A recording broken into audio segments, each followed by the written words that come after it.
And WENY Political Analyst Dr. Jim Twombly joining us this week to once again talk about the indictment of former President Donald Trump.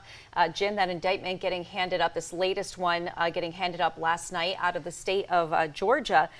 This time, Trump is charged with 13 specific counts. He's not the only person named in the indictment. He's actually one of 19 people named in this indictment. 98 pages. This one a bit heftier than some of you have a printed copy of it right there. But this relates primarily around alleged efforts to overturn election results, specifically in the state of Georgia. And the charges in this one, some of the charges fall under what's called the RICO Act. And so why don't you start telling us a little bit about the charges and what exactly the RICO Act is? Well, first of all, it's now a total of 91 counts across 4 different jurisdictions. I saw someone last night say it's every city in the National League East except Philadelphia.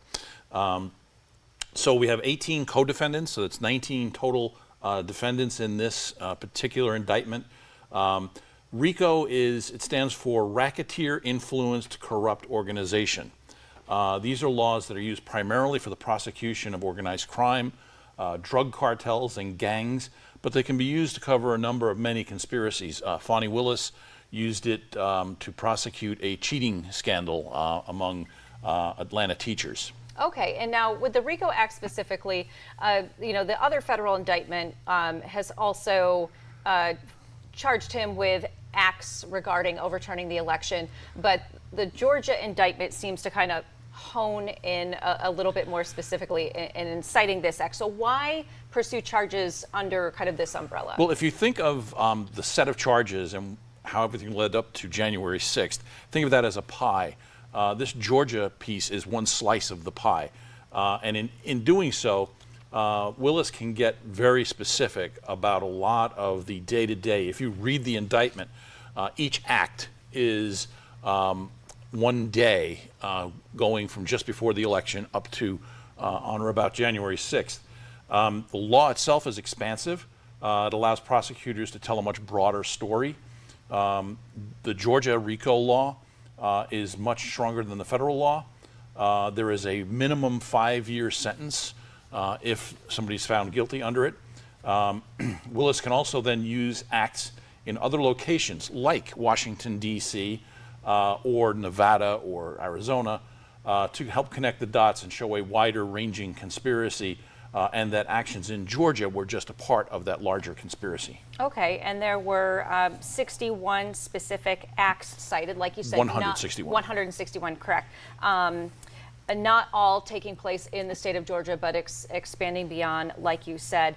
Now, this investigation being led by the Attorney General of the state of Georgia, but why not Special Counsel Jack Smith, who's leading some of these other investigations? Right. Well, it's a district attorney in Fulton County specifically. Why not Jack Smith? Well, these are state-related charges.